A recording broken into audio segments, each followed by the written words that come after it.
Agora a gente apresenta o nosso time um pouco mais ampliado. Além da Jussara, temos também Clarice Oliveira, lá no nosso estúdio em São Paulo, e Caio Junqueira, em outro ponto aqui do Senado Federal. Começo com você, Caio. Boa noite.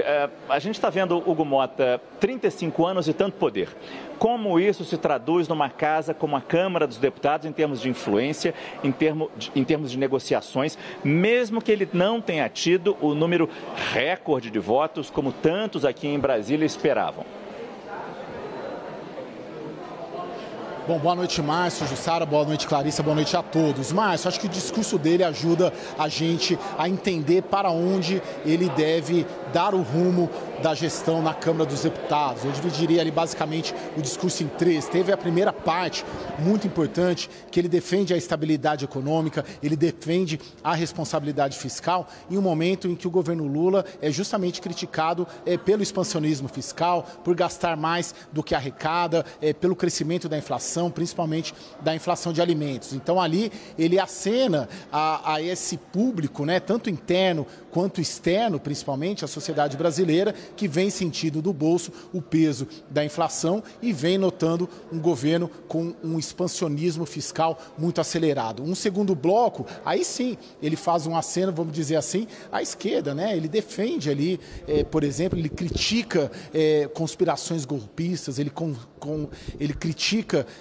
qualquer movimento que leve a uma quebra do Estado Democrático de Direito. Isso é muito importante num ano como este, em que o Supremo Tribunal Federal vai julgar o ex-presidente Jair Bolsonaro, ex-ministros de Bolsonaro, militares, né, justamente em razão da chamada trama golpista. Então ali ele marca uma posição enaltecendo a democracia, repetiu um gesto de Ulisses Guimarães na primeira Constituição e única depois da redemocratização, ou seja, ele faz um sinal claro de que aventuras golpistas não terão espaço durante a sua gestão. E para arrematar, a Jussara já colocou um pouco isso e achei muito interessante, para mim talvez até o lance mais forte de toda essa fala dele. Ele faz algo propositivo.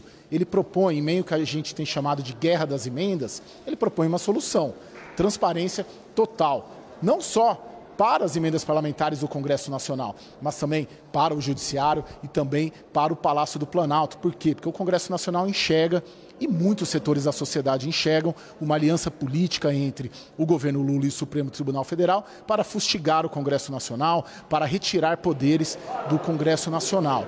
E esse é um debate muito grande neste ano, e ali ele já traz ali uma solução. Ele diz: a praça é dos três, uma referência à Praça dos Três Poderes, ou seja, esse jogo de 2 contra 1, de executivo e judiciário contra legislativo, vamos sentar para conversar, porque justamente o princípio da igualdade entre os poderes está previsto na Constituição Federal. Márcio.